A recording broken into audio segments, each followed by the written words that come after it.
بسم اللہ الرحمن الرحیم انما حرم علیکم المیتۃ والدم ولحم الخنزیر وما اہل بہ لغیر اللہ۔ چار چیزوں کی حرمت قرآن پاک میں اللہ رب العزت نے یہاں ذکر فرمائی ہے۔ ان میں سے سب سے پہلی چیز میتہ ہے، جس کو ہم مری ہوئی چیز کہتے ہیں، اور جس کو ذبح کر لیا جائے اس کو عربی میں ذبیحہ کہتے ہیں۔ تو ذبیحہ حلال ہے اور میتہ حرام ہے جو بغیر ذبح کے کسی اور وجہ سے مر جائے۔ البتہ دو چیزیں ایسی ہیں جن کا نبی پاک صلی اللہ علیہ وسلم نے ذکر فرمایا کہ وہ اس امت کے لیے میتہ بھی حلال ہیں، یعنی ان کو مسنون طریقے سے ذبح نہ بھی کیا جائے پھر بھی وہ حلال ہیں۔ ان میں سے ایک چیز مچھلی ہے جس کا پہلے بھی تذکرہ آ گیا تھا، اور دوسری چیز ایک مخصوص قسم کی ٹڈی ہے جو ہمارے علاقوں میں نہیں پائی جاتی، عربوں میں پائی جاتی تھی، اور اکثر آپ نے محاورہ بھی سنا ہوگا، چے پدی کا شوربہ وغیرہ اس قسم کا محاورہ۔ وہ تقریباً ایک بوٹی کے سائز کی ہوتی ہے اور عربوں کے ہاں پائی جاتی تھی، اور وہ بھی مچھلی کی طرح حلال تھی۔ ہمارے علاقوں میں وہ موجود نہیں ہے، اس لیے اس کے بحث میں پڑھنے کی ہمیں ضرورت بھی نہیں ہے۔ اور اسی طرح آگے خون کا ذکر ہے، خون بھی حرام ہے، البتہ دو خون نبی پاک صلی اللہ علیہ وسلم نے جائز قرار دیے ہیں۔ ان میں سے ایک جگر اور دوسرا عربی میں اس کو تحال کہتے ہیں، اور ہم اپنی زبان میں اس کو تلی کہتے ہیں۔ تو یہ ایک ہی حدیث کے اندر اللہ کے نبی صلی اللہ علیہ وسلم نے چار چیزوں کا ذکر فرمایا ہے۔ دو میتہ اور دو دم حلال ہیں، اور اس کے علاوہ ہر قسم کا میتہ حرام ہے اور ہر قسم کا خون حرام ہے۔ اور اسی طرح دوسری بات اسی حوالے سے یہ عرض کرنی ہے کہ جو چیز مر جائے، جیسے ہمارے لیے خود اس کا استعمال جائز نہیں ہے، اسی طرح ہم اپنی خوراک میں بھی اس کو استعمال نہیں کر سکتے، تو اپنے جانوروں کی خوراک میں بھی ہم اس کو استعمال نہیں کر سکتے۔ یہ آج کل تقریباً چل رہا ہے، تو مختلف جانوروں کی خوراک میں اس کو استعمال کرتے ہیں، شریعت اس کی اجازت نہیں دیتی۔ ہاں البتہ ہم اس کو، جو جانور مر گیا اس کو کسی ایک طرف ڈال دیں، ایسی جگہ پر جہاں وہ لوگوں کی اذیت کا سامان نہ بنے، پھر وہاں سے از خود کوئی آزاد جانور پرندے یہ کھا لیں تو اس میں کوئی حرج نہیں ہے، یہ ٹھیک ہے۔ لیکن اپنے طور پر اس کو کسی مخصوص جانوروں کی غذا تیار کر کے ان کو غذا میں استعمال کر کے کھلانا یہ جائز نہیں ہے۔ تو اس لیے جو لوگ اس طرح کا کاروبار کرتے ہیں ان کو بھی اس سے گریز کرنا چاہیے۔ جو چیز جائز نہیں ہے اس کی آمدن بھی جائز نہیں ہوتی۔ دوسری چیز دم ہے۔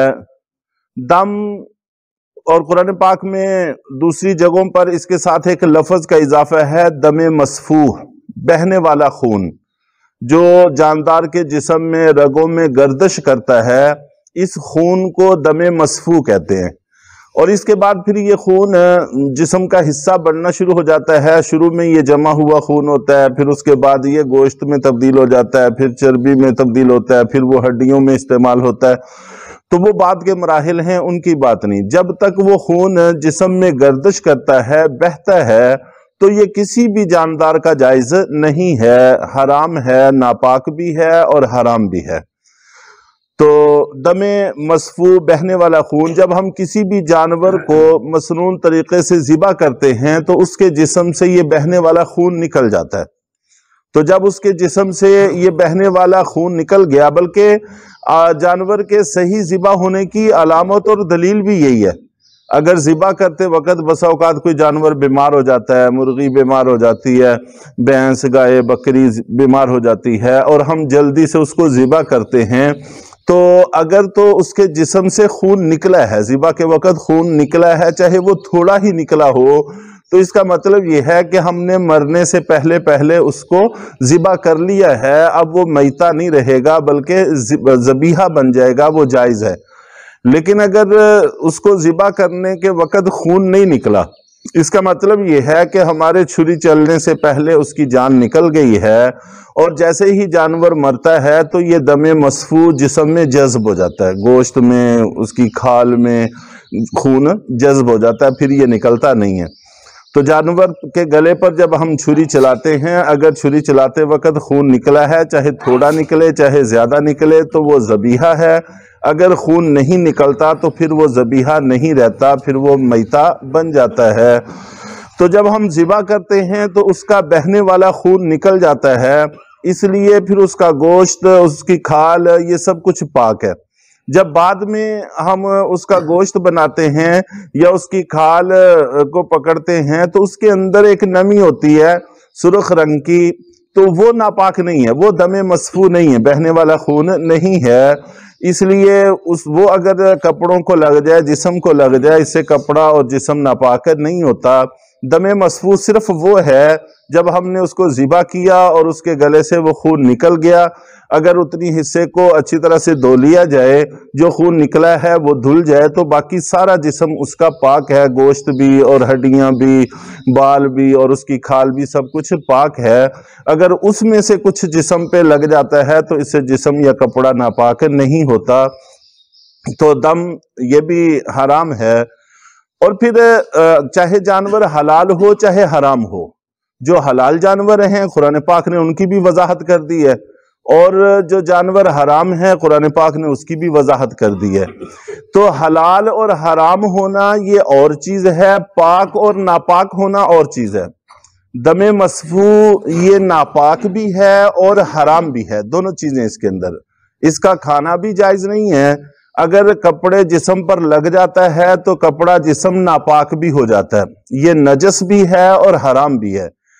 اور جب ذبح کر لیا جائے، اگر خدا نخواستہ کسی حرام جانور کو بھی ہم ذبح کر لیتے ہیں تو اس کے جسم سے یہ بہنے والا خون نکل جاتا ہے، تو اس کے نکلنے سے اب وہ نجس نہیں رہا، اگرچہ حلال بھی نہیں ہوا۔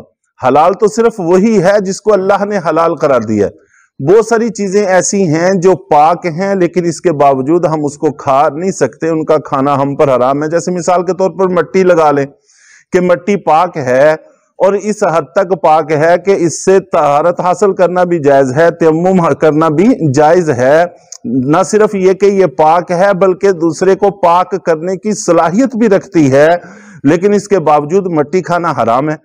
تو اسی طرح حرام جانور اگر ذبح کر لیا جائے، خون اس کا نکل جائے تو اس کا گوشت پاک ہوگا لیکن حرام رہے گا، اس کا کھانا جائز نہیں ہوگا۔ ہاں اگر جسم کو لگ جاتا ہے، کپڑے کو لگ جاتا ہے تو کپڑا ناپاک نہیں ہوگا۔ تو اس میں بھی اکثر و بیشتر ہمیں غلطی لگ جاتی ہے۔ حلال اور حرام یہ علیحدہ موضوع اور علیحدہ بحث ہے، اور حلال اور حرام ہونا یہ علیحدہ موضوع اور علیحدہ بحث ہے، دونوں کے علیحدہ علیحدہ احکام ہیں، علیحدہ علیحدہ مسائل ہیں۔